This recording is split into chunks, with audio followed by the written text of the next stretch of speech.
screen was messed up.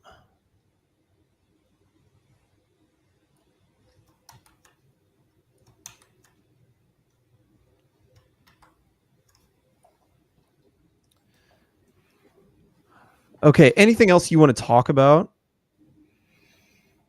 No, I think that should cover. Oh, I want to put in there that Messi. Confirm.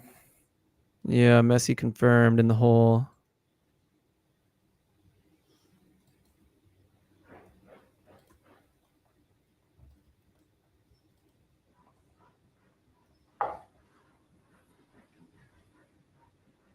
He leaves the next day for the Copa America.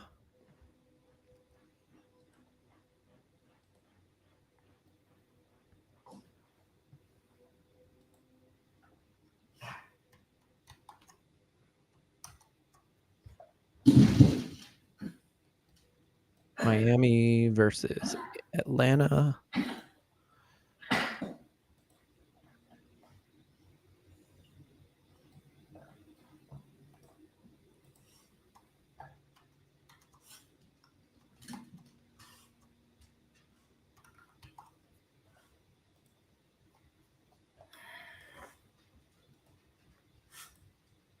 Okay, got that one.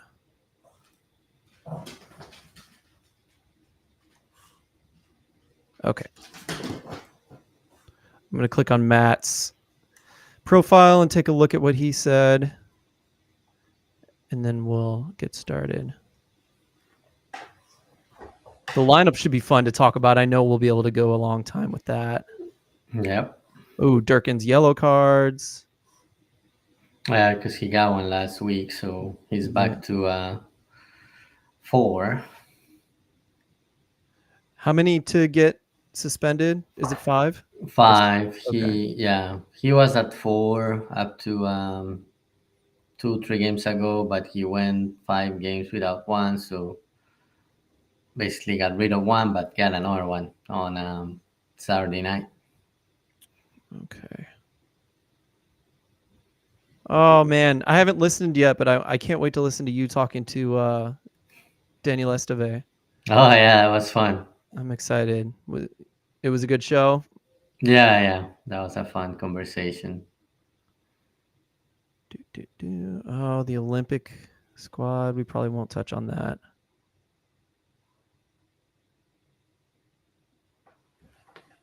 Okay, and then we're getting to Matt. All right.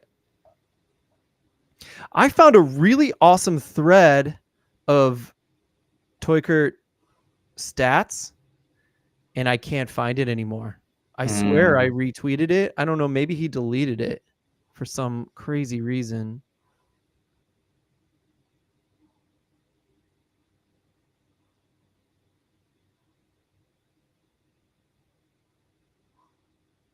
Oh, I need to quote this.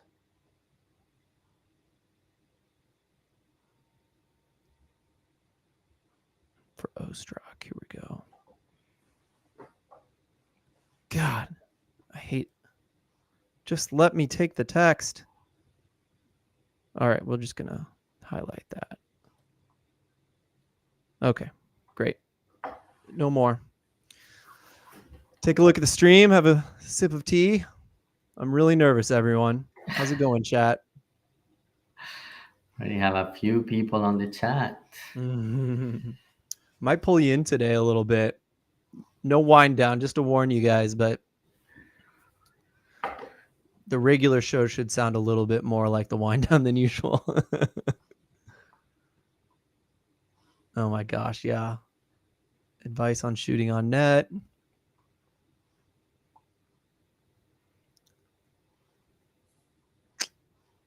All right. Are you ready, Santiago? Yeah, and for those asking, yes, we're going to talk about Lutz's remarks about more players coming. So more to come on that.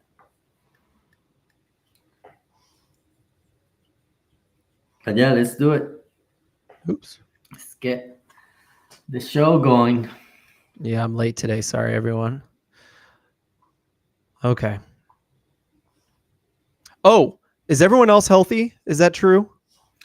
Well, except Ostrak, Okay. and Indy had a knock yesterday, but apparently he's fine. But yeah, we can talk about that. Anything else we should talk about like the presser? It was weird Matt not being at the presser because normally I just check Twitter and yeah, it wasn't just like easily available. Yeah, he will have like the full quotes, but yeah, it was a very quick one. Have a quote or two from Carnell Awesome. on there. So We'll start with that, and then we'll go to Cedric Teukert, and then we will go to Ostrak, and then we'll talk about Miami. Sound good? yep. Okay. For real this time. I'm hitting record. Oh, my video's done. Hold on a second.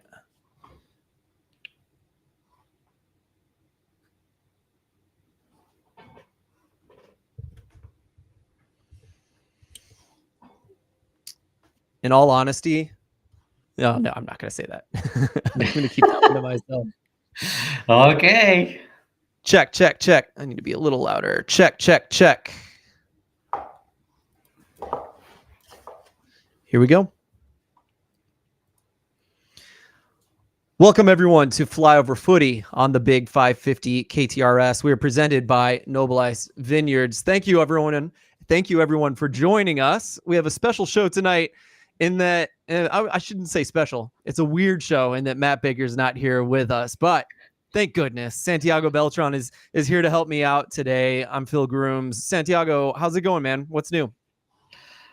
It's going great, Phil. Getting ready to go to Miami tomorrow. Gonna be calling the game from there. Excited about it. Obviously, we'll have liked to get there in better form for the team, but still will be exciting. And I think the guys are gonna rise to that challenge. I think so too. I think teams really get up to play Messi and co. And so, yeah, I think it'll be a fun game. It'll be one to see, right? An exciting one to see, perhaps a historic game in MLS to see. I'm also going down to Miami, or rather, I'm going to Fort Lauderdale, and I'm staying in Orlando with my oldest son. So that's going to be fun. We're taking him on a special trip for this one. Taking a 10-year-old to see Messi, one of the greatest of all times. I mean, that's a trip to remember, and I'm really excited for that. It's been a stressful day because we're leaving early in the morning, but I'm excited to talk about it with you tonight, Santiago. When are you leaving in the morning? Pretty early? No, I'm leaving. My flight is like at 1 p.m., so I still have some Okay. time to get ready. Lucky man. I'll be getting up pretty early, but hopefully lots of sleep on the plane. Well, let's talk a little bit about what has happened this week. Santiago, I know you've been at the pressers this week. A little different without Matt being at the pressers too, right? Not just a weird show, but like a weird presser, right? Yeah. It was weird to not have Matt there, and I think the other thing I think that what made it kind of short was that I think a lot of people wanted to ask questions about Messi or about how Miami played yesterday, and Carnell kind of deflected those. Said, "Yeah, yesterday, good game, two good teams going at each other," but didn't provide much insight. And then when asked about Messi, he said, "Yeah, we know the quality Miami has, but the focus for us is on the game, control the moments during the game that we can control and take opportunities. We have seen where we have opportunities, and we're working towards that." And said it's fun to play teams like these. Good to compete against the best. So that's one of the things Carnell talked about. I also had a chance to ask him. Obviously, Miami has Messi and friends from Barcelona, so I asked him like how the team could balance like keeping an eye on those guys that are key players, but at the same time, if you just focus on those guys, you can lose sight of some of the other talented guys that Miami has. And this is what he said. He said we don't want to forget the other good guys. There is good, honest, hard workers. Team doesn't function with only 3 or 4 guys. Formidable unit, very dangerous even when they bring guys from the bench.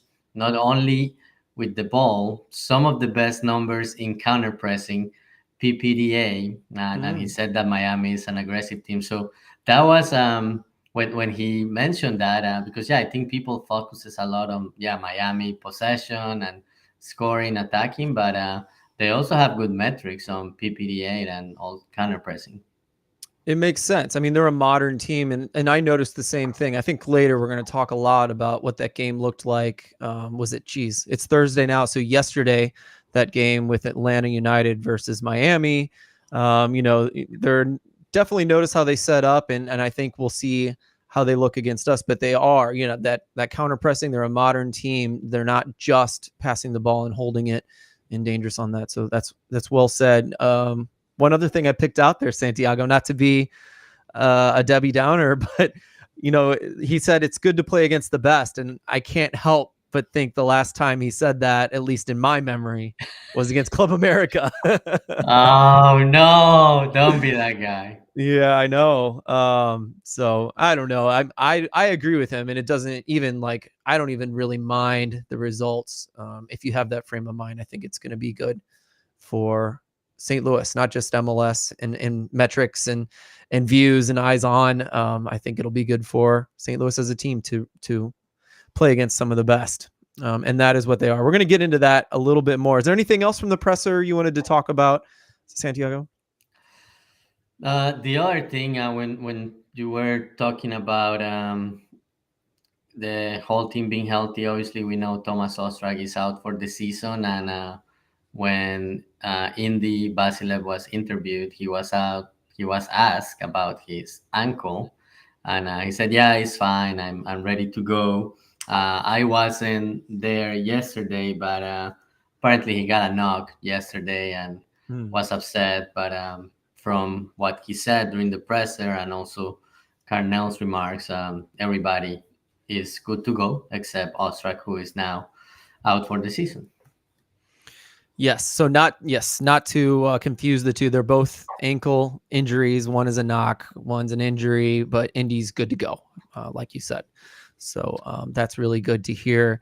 I think the only other thing the only quote I saw from someone on Twitter was Indy, kind of asking, what is something that could help the team, or what is something you'd like to see from the team? And he was like, a win would be nice. So, yeah, I know the fans are really down and feeling the losses. We haven't had to deal with this in our short history. And so this is a little bit new, and clearly the players are feeling it as well. yeah, and it's new. It's new for Yeah. a lot of people that are like maybe newer to soccer or just new with St. Louis, new with MLS. But I just think about my hometown team, and I have been through the highs, the lows, and I always say soccer is a cycle, and you just have to continue supporting, and eventually good teams will come. But the thing is, since the team had that amazing start last year, just like people are not used to having these losing streaks, which is now at 3 and is at risk of becoming 4 games in a row, depending on what happens in Fort Lauderdale. Oh, that's the other thing. I asked Basilev about going back to Miami, and he quickly corrected me and said Fort Lauderdale. Yeah, I think it's pretty good. Kind of like calling KC the Kansas team. I think it's a good Right. little jab there to stick in when you can. I enjoy that. When you're on a bad run, I do think that some of the focus, and it's fun anyway during silly season. We were talking with Stuart last week about silly season transfers and all that. And when things aren't looking great, when you see statistics that are obviously things that need to be fixed, then you see something like our new signing, which we're about to talk about here. It kind of addresses those exact suffering stats, doesn't it? Exactly, to some extent. I think we're going to dig into that pretty strongly here. But we have buried the lead just a little bit. I think the biggest news this week is not facing Messi for a lot of us nerdy soccer players for St. Louis City. It is the signing of Cedric Teuchert. And so I'm really excited to talk about that being official. And I think we can dig into a lot of the information we have on Cedric here, and we can talk about where he came from and his qualities and what we think we'll see in him this season. But Santiago, maybe you can kind of get us started on some thoughts on Cedric. Yeah, no. So he was officially announced earlier this week, and it was also confirmed that he had been here in St. Louis. The team, after the announcement, put a few of the content pieces they did with him. But the most interesting thing to me was that he was announced as a midfielder. We have been talking Mm. about this striker coming, and then the team announces him as midfielder. The other thing I picked up from the announcement, obviously he has some familiarity with Edward Leuven, played together in Nuremberg and also in the U21s, the team that went to the Olympics. Mm.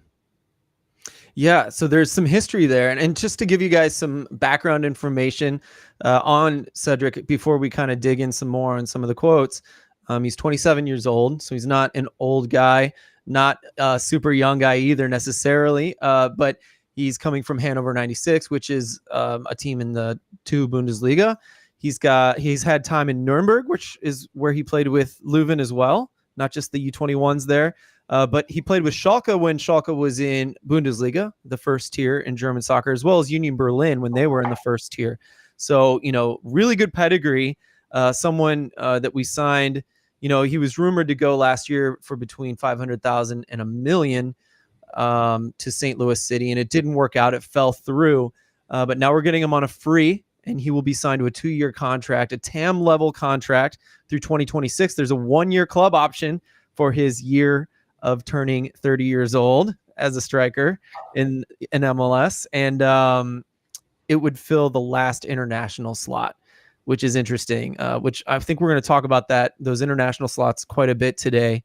But the interesting thing for me, I think the first question I asked, because this has been rumored for so long, and I went straight to Matt with this one, he is available to play after the transfer window opens for MLS summer transfer window, which is July 18th. But he can train with the team as soon as his work permit goes through. So we might, if they're on their game, if our front office is on their game, maybe Cedric will get lots and lots of time training with the team before he plays after July 18th. And our first game after July 18th, do you know what game that is, Santiago? Yeah, July 20th against Sporting KC. That's right. I knew you'd know it. So I wanted to tee that one up for you. So we could get Cedric Teuchert for our first game against Kansas City, the big rivalry game. So that'd be cool. Yeah, Matt and I were talking about it. And yeah, obviously there is a month and a half between now and then. The only thing is, obviously, he needs to get some holidays. And Lutz and Carnell mentioned that, like, yeah, he's gonna go on his holiday, then his paperwork has to get done. So we estimate when Matt and I were talking about it, based on when Nicolas Dur was announced, and then he came to preseason a little late. We will think maybe early July, and then he will go through proper preseason with the team, get used to the team, get in shape, and I think July 20th may be a stretch. Maybe for the Leagues Cup games, he will be available, and that will be good competition for him to start playing with the team and get used to his teammates and get competitive minutes. Agree. When you look at what Teuchert did with Hanover last year, he got 1,200 minutes or so in 12 starts. And he did get an injury mid-season. So you could see that as a good or a bad thing for City, in that, no, we don't want him to be injury prone, but the fact that he got less minutes and he was more of a sub when he came back from that injury, those are, it's good that he's not coming to us just totally worn out for the season. I think there are a lot of athletes out there that can put in, another 1,000 minutes on top of what he put in, if not more, and be fine. But I do think, I'm glad you pointed out that he is going to get a holiday. I think that's important, not just for his brain, but for his body. Yeah, yeah, and obviously, yeah, it takes a few weeks to get the visa and the ITC and all of that done, so he is ready to go, even if he's still in Germany or wherever he is on holiday. For him to start working on any plans the team send him, he will need to get the work permit and the visa.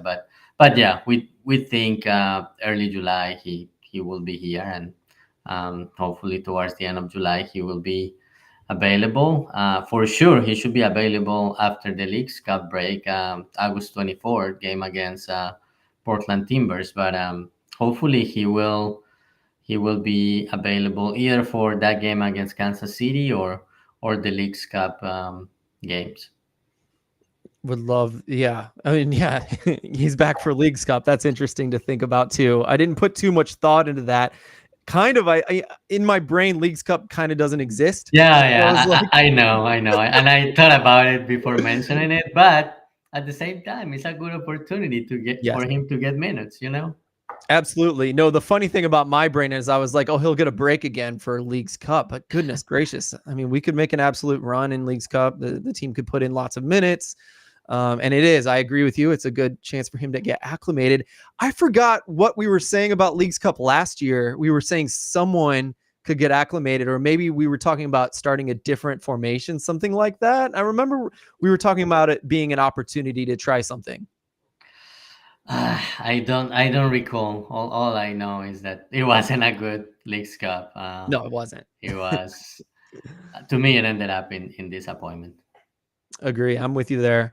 You're listening to Fly for Footy on the Big 550 KTRS. Thanks for joining us as we talk about Cedric Teuchert, the new striker, the new forward, the new midfielder for St. Louis City SC. We have a lot more to talk about with that. And so I have a few quotes here.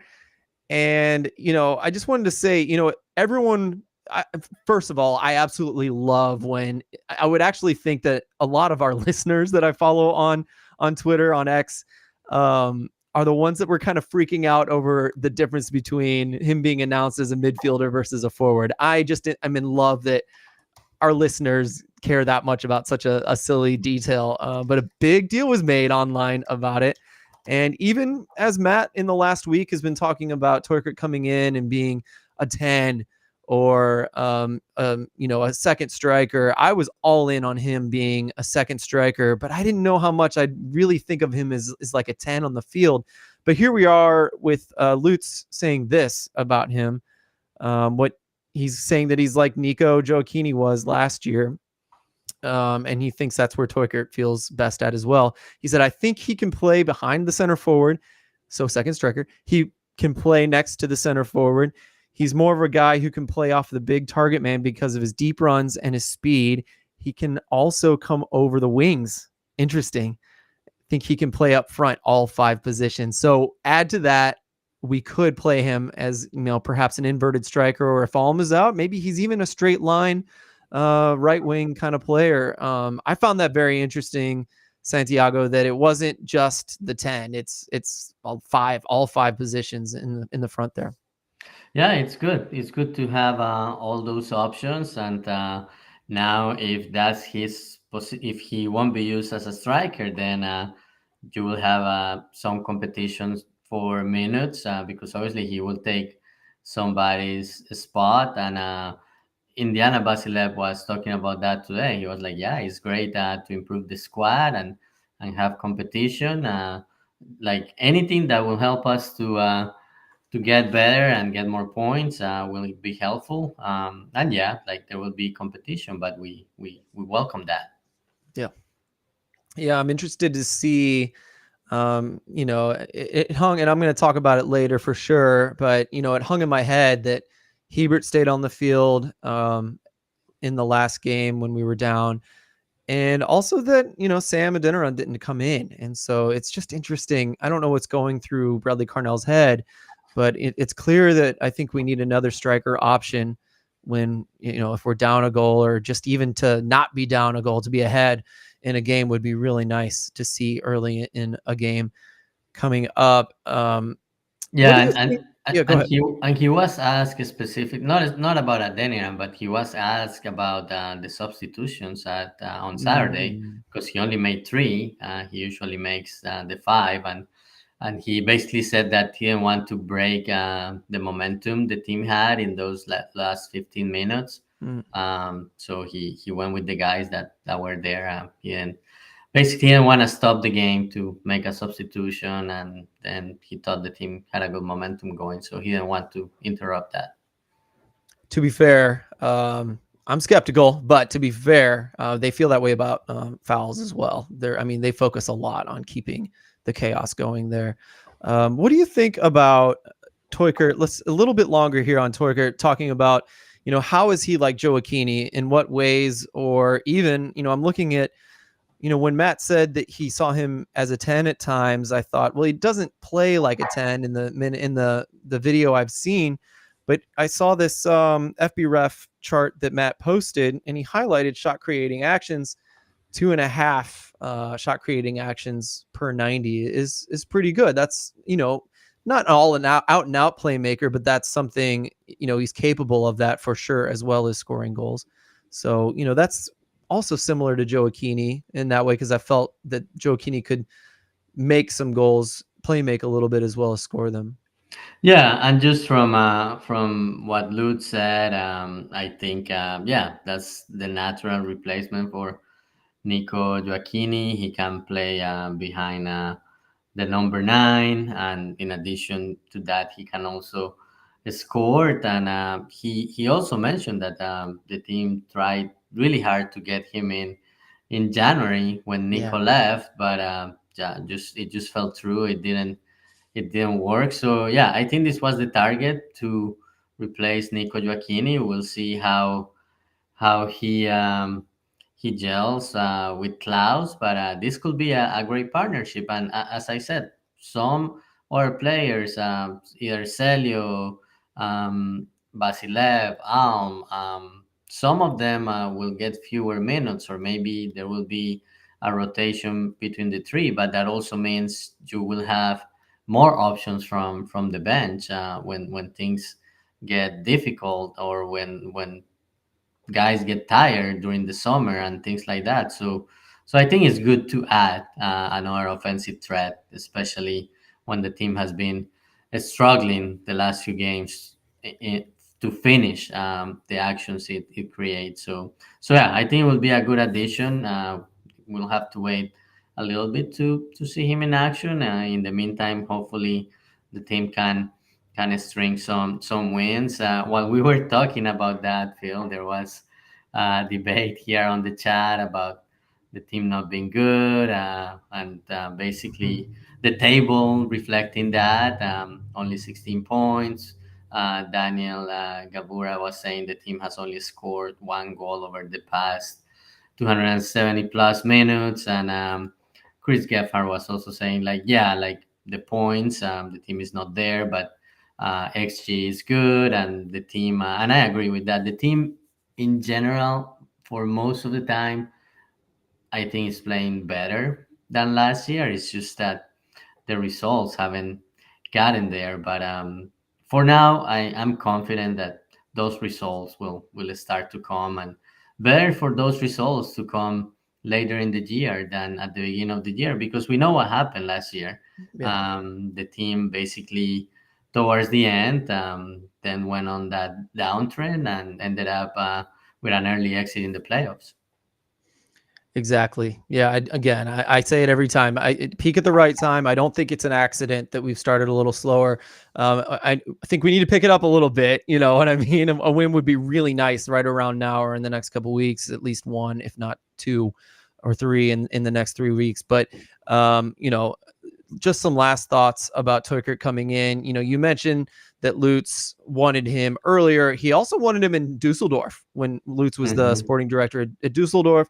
And it's really cool to hear him talk about, guys he's followed and wanted for years now, because I know he said that about Leuven. I know he said that about Klaus, wanting to give him a chance multiple times, and it never worked out. Ostrak is someone he's watched out for. And so anytime anytime Lute says something like that, my ears perk up a little bit and I get really excited about those players. So I am excited about Toykert. The only thing I want to pump the brakes on is that, he did get, sorry, I'm going to gather my stats in my head as I speak here. He got 11 goals on 10.4 expected goals in last season, which is very good, but 6 of those were penalties. So there were 5 goals, non-penalties, but he got 5 goals on 5.8 non-penalty XG. And so, and also that's 0.4 goals per 90.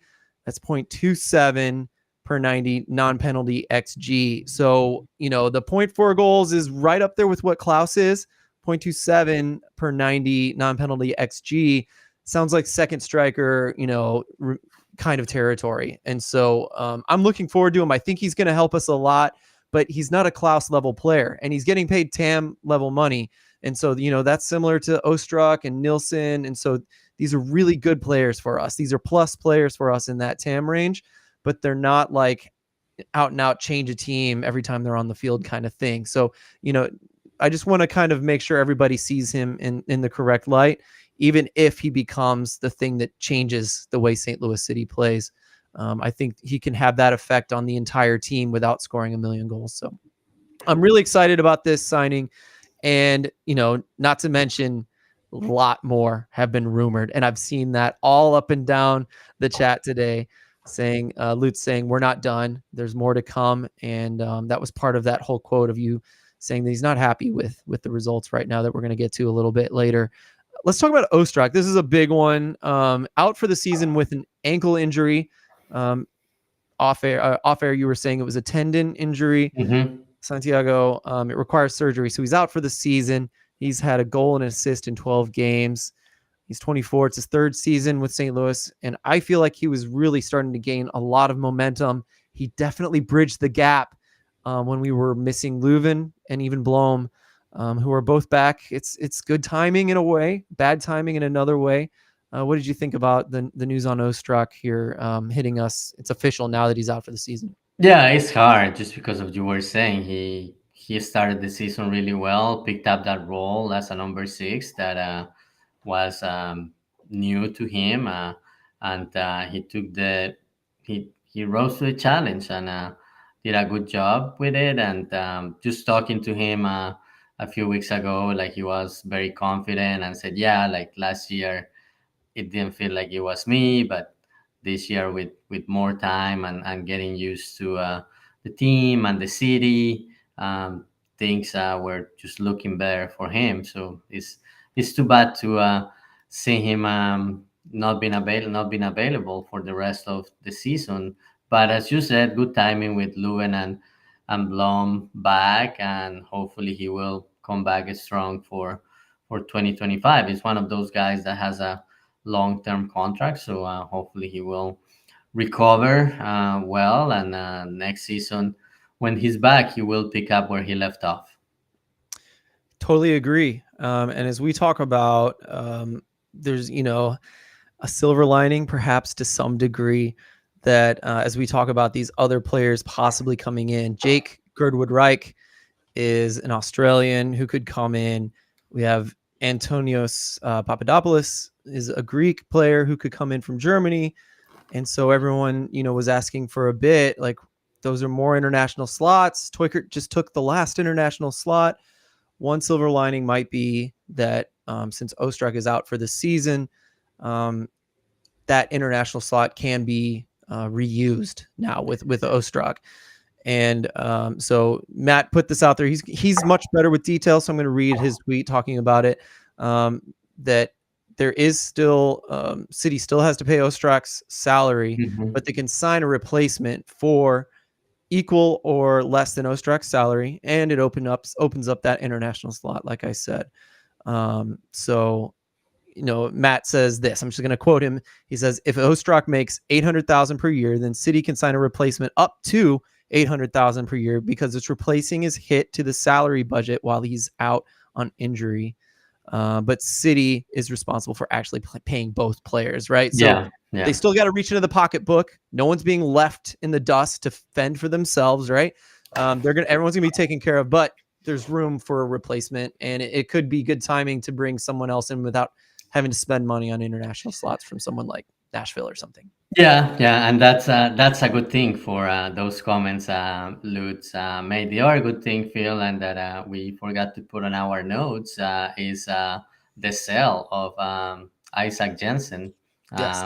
something that has been rumored for a long time, and finally this week is what it was confirmed, and that also will make an international slot available, and also a U22 slot available. One of my Mm. favorite mechanisms and that I love to talk about. So hopefully, some of those reinforcements that will come during the transfer window will be some of these U22 players with a bright future ahead.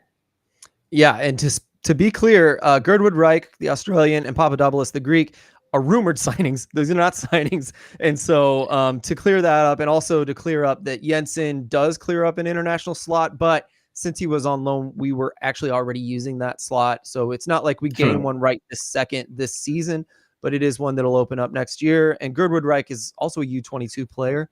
So that's two slots right there that we could be fine with starting as soon as next year without having to buy another international slot for him if he were to come here. So lots of interesting thoughts there with Ostrak. We wish him the best, of course, and a quick healing. He's a player that, I've been high on. And so I was kind of joking that he was just starting to look good. And I was starting to look like I might know what I'm talking about because I've been saying he's been good for so long. And he hasn't really panned out completely yet, but he was on the path to perhaps that. And so, I'll be rooting for him to come back and looking amazing next year. Santiago, should we move on to Miami? Now, we're robbing you guys. We're robbing you guys because Matt Baker's not here and he could give you tons and tons and tons of information. But Santiago and I have been trying to do lots of research to kind of fill in, do just a minuscule amount of stat work here today to get you guys ready for the Inter Miami game over the weekend. Yeah, so let's talk about Miami. Obviously, one meeting between these teams in 2023, but it was before Messi and company arrived. City won 3-0. 3-0. I was looking at the starting 11 from that team, and calendar: Noah Allen, Kristaps, Lawson Sunderland, Benjamin Kremaski, Robert Taylor.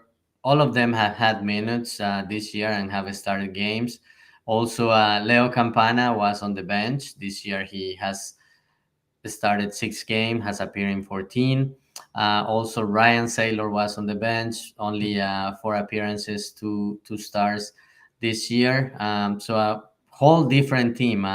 Ian Frey also played that game, but he's just coming back from injury and has made an appearance on the MLS Next Pro team. But a way different team that basically after playing St. Louis and losing 3-0, that was before the Leagues Cup break. They announced Messi and Busquets and Jordi Alba, and then this year had more people come and join them, including Luis Suarez. So it will be a different team, different challenge. St. Louis comes to this game 11 in the West, thanks to losses to a loss to Seattle Sounders and Portland Timbers winning their game.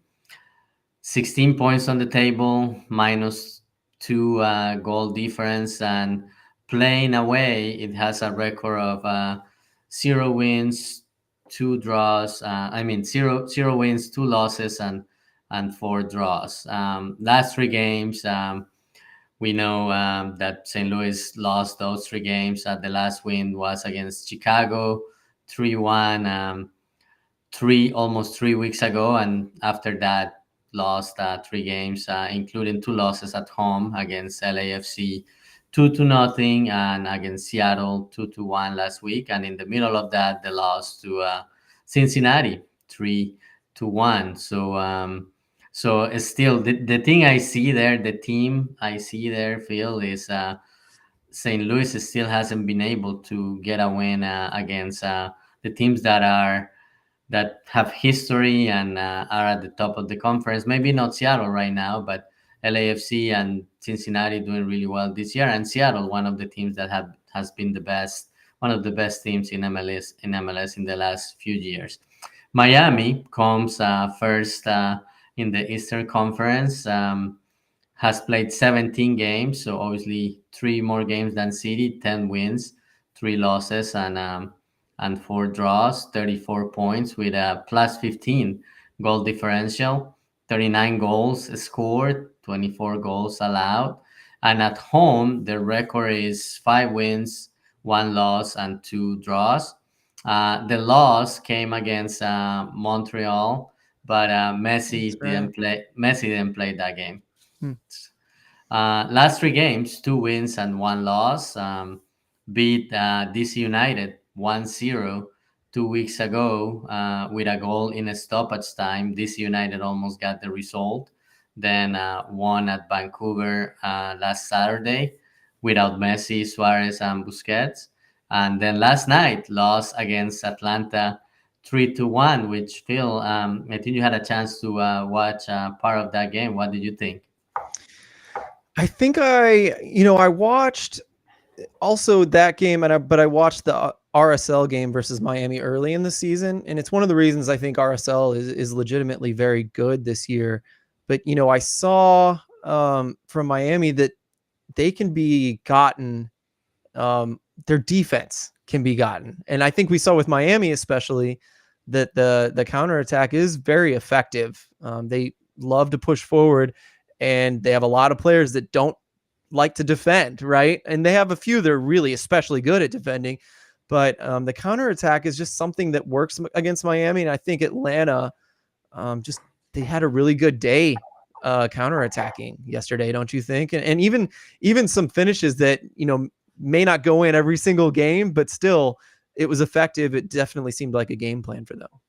Yeah, it looked like they had a good game plan. At times, they were pressing high, but they chose their moments and seemed Yeah. to work well. They were able to keep the ball on Miami's half, and as you said, when they had chances, especially to shoot from outside the box, they were clinical and finished those chances. So when I think about that and thinking about St. Louis pressing, maybe that could be a good opportunity for St. Louis if it finds some good offensive rhythm and some good pressing in the first 15-20 minutes and finds a chance to score. It could open up the game. The other thing I like about Atlanta was the way they played with three in the back and two wingbacks, Mm. which helped them contain Miami's midfield and at the same time use those wingbacks on the offensive phase. So I really like the way Atlanta played. I don't know if we will do the same and play with three in the back, but just something to think about. Absolutely, it is, and I think maybe we can even explore that a little bit as we do our lineups in just a few minutes here. But some things that I noticed about even the last time we played at Miami. A fun thing that Matt tweeted out this week that I was thinking, but I wasn't certain was true. But he didn't tweet it out; he said it offline. But he said that we missed Messi by like one game, right? And so Messi came after St. Louis played Miami, but Messi's leaving for Argentina and Copa America the day after this game on Saturday. So it's really funny that we missed him by a game last time, and we almost got to miss him this year, but he is going to play on Saturday for sure. But yeah, watching Miami play, obviously, you look at some of the club stats, just some generalities. Obviously, they possess the ball quite a bit. They're, first in completed pass, first in total passes in the entire league. They're they're third in completion rate on top of that, 89% completion rate. And STL is the opposite in those categories, pretty much fourth to last in passing percentage. And so, I'm looking at what St. Louis wanted to do last week against Seattle, and I was a little disappointed to see Durkin and Blom in there. But after I voiced that disappointment, I watched how the first 60 minutes went with those two. And St. Louis wasn't trying to pass through the midfield like they normally do. They skipped that. And those two midfielders were just trying to press the heck out of Seattle and be disruptive in the midfield.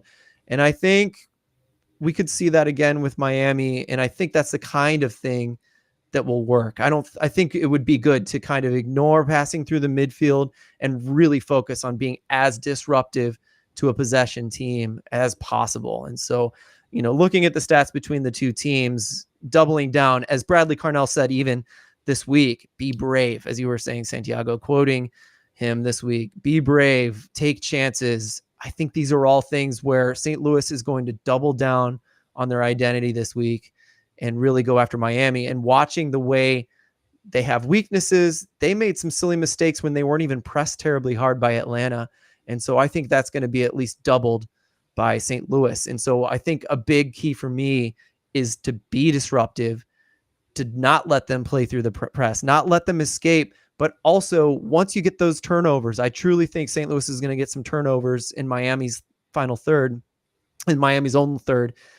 You got to capitalize. And even if it's a low percentage chance, I think that's part of that braveness is that courageousness that you get that turnover, make some passes and get those shots on target and try to get really good shots on target. Something that Miami's really good at is they don't take a ton of shots. They may take a lot, but when they take shots, they're much higher percentage chances than St. Louis. That's something they wait until they have a really, really good chance. They pass it around until the guy has a really good chance and they take it.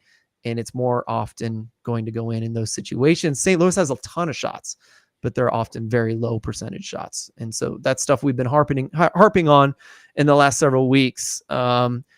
Any last thoughts from you, Santiago, before we kind of talk about our lineups as we want to talk about guessing the score this week? Yeah, the other thing, and it came up here on the chat, and that I noticed against Miami against Atlanta, set pieces will be important too. Yeah, Atlanta was doing a good job with that last night, and St. Louis has been strong in the past with set pieces, even earlier in the season. So that could be a good route to get a goal or two and make Miami open up and trying to play catch up, which is something that Atlanta did a good job at yesterday because they scored towards the end of the second half and then they were able to score a couple more on the second half. But yeah, definitely two different teams. Miami high possession with average close to 57%. St. Louis 46.7%. Just looking at passes and touches, Miami is at the top of the league, and City it's way close to the bottom. So two different styles, two different teams. The one thing that caught my attention, Phil, and Bradley Carnell talked about it is PPDA. St. Louis has the lowest in the league, but Miami is very close. Is the third lowest PPDA, which shows that they can be good with counter pressing. And last thing before we make our predictions, Miami is second in 10 plus offensive passing sequences in the league, while St. Louis is last on that stat. So two different styles. We'll see if St. Louis can using their principles can neutralize Miami and get a result. Agree. In the chat, Abo says set pieces, bucket hat, Tim Parker's bucket hat. With Edu's deliveries, we can capitalize on the set pieces again. And then Daniel Gavura also says that Miami has the most points coming from losing positions. And I'm glad you said that, Daniel, because that's another one is like St. Louis. I think Atlanta showed us one thing on one hand, and that is, like you said, Santiago, get that goal, make Miami try to play catch up, and then you got to capitalize on turnovers after that. We saw that Atlanta was able to really pile on the goals because Miami was just pushing forward trying to get that goal. But if there's one thing they're good at, as Daniel said, it's coming back from losing, from taking away a lead from another team. And so that's just something to watch for. Like, how will St. Louis react if they get a goal? And will they focus on defending? It's just going to be really interesting to watch how they handle this game. Go ahead. Yeah, no, it will be a different game. I know coaching staff and players are just trying to take it as another game, but yeah, you're playing against the best team in the league. Between Messi, Busquets, and Luis Suarez, they have. I'm trying to find the note I had here. They have, between the three of them, they have combined for 23 goals and 23 assists. Okay. So yeah, three big players that you have to watch for, but at the same time, they also have talent in other areas. So it's not just about the three of them. They have good players around them too. Absolutely. All right, let's get this starting 11 going, Santiago. You want to lead with this, and then I'll kind of throw out some other options, perhaps? Yes.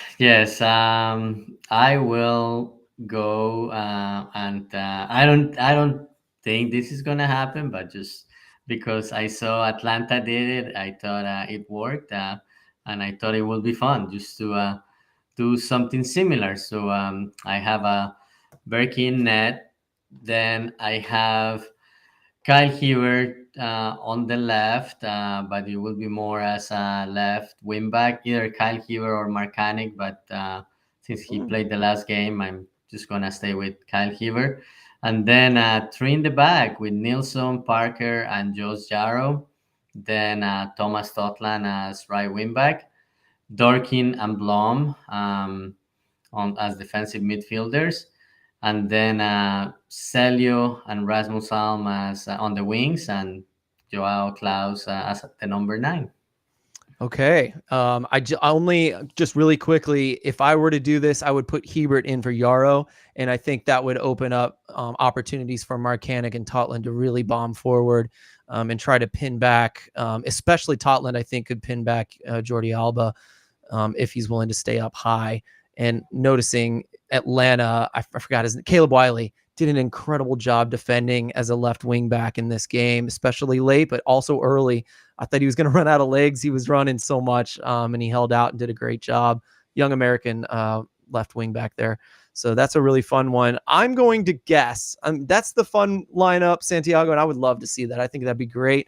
But I will just guess what I think Bradley Carnell is going to do. I totally think that he's going to repeat a lot of what happened with Seattle, because I think it's going to be, even though Miami plays different than Seattle, I think it's going to be a similar idea, similar game plan that St. Louis will use against Inter Miami. So I'm going to say Berkey.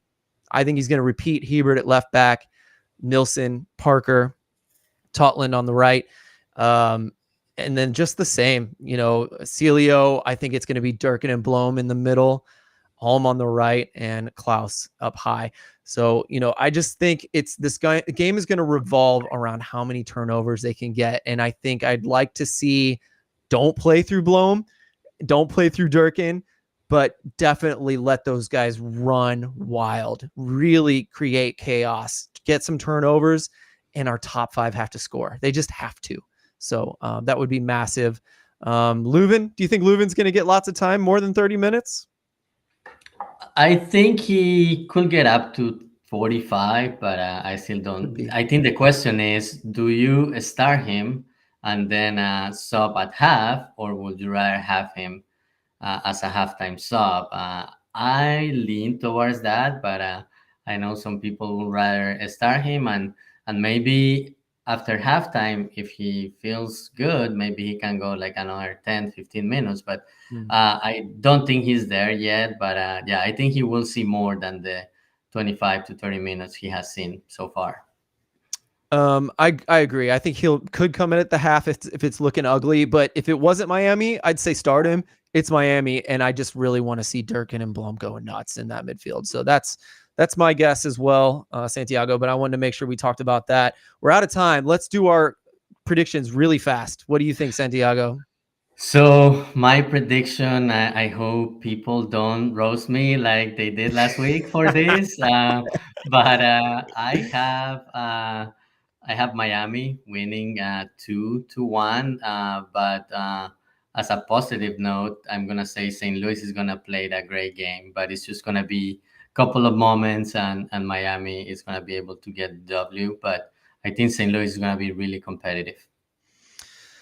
I'm worried. I think they're going to look really good. I think they're going to look very disruptive, but I think late Miami might score some goals. And so I'm going to say 3-1 loss to St. Louis, only because St. Louis is not finishing. If St. Louis showed that they could finish, I would have a lot of hope for this game and then defend out the rest of the game. I think it's totally possible. I think they can be gotten, Miami especially, in the back, but St. Louis isn't showing it yet. So unfortunately, I'm going to give them a bit of a bad prediction today. And I hope I will be having a little bit more hope in the near future. All right, that's it from us. We're Flyover Footy on the Big 550 KTRS. We're presented by Noble Ice Vineyards. Thank you so much for joining us, everyone. Even without Matt Baker, I hope you guys enjoyed the show. Matt will be back next week, but please do join us. Santiago and I are going to do a fallout on maybe Monday is what it's looking like. So please listen into that in the podcast. If you're hearing us on the radio, check us out online as well. Again, thank you. Enjoy the game, everybody. Bye-bye. Okay, we're out. Stream, Yeah. we're not doing a wind down today. So thanks for joining us. I was nervous enough without Matt here. We're calling it here. Yeah, we ran out of time, but for those who are still here with us, if you want to talk very quick about the quote from Lutz about players, basically he said in an interview yesterday that this is what he said, and I'm quoting it: "It's not a big secret that I'm not happy with all the results, and I think we need to tweak some bits and pieces. Toy Heart was the first piece, and there will be a few more pieces to come. This is also a sign we don't want to be in a comfort zone and just be happy to compete. We want to win some games, and if that means we have to adjust a few things, we will do it." Adjust a few things. What do you think that means, Santiago? Well, I think there will be more players, as he said, and when I think about adjusting, is that your starting 11 not only will have a toy card, but whoever else comes will basically take minutes from someone else. That's what I think about when we say adjustments. I don't know about you. Yeah, I think so. I do wonder, Lutz is the sporting director, so he has a say on technical things, including how the team lines up and how they set up tactically. So I do wonder if he's dipping into some of that, because we did see that twist with getting better with possession. And so it almost makes you wonder, did we see a change in lineup because Lutz wanted to go more disruptive than, creative? Or are we going to go for more creativeness? I think Matt even just posted a Manchester City tweet saying Manchester City is pressing less. And so maybe that's the move of the future. Liverpool's not pressing less, right? So perhaps it's not. But, I'm just curious if there are some technical ideas that might sneak in here to Bradley from up high. But I lean toward you being right. I'm just throwing in other options. I think it is going to be players. We'll see. We will. All right. Thanks again, everyone. Thanks for bringing that up, Santiago. But I need to go pack. So yeah, I'll say goodnight to everyone. All right. Have a good night, and maybe we'll see you in Miami. I would love to see you, Santi. I'll text you. Maybe we'll run into each other. All right. Sounds like a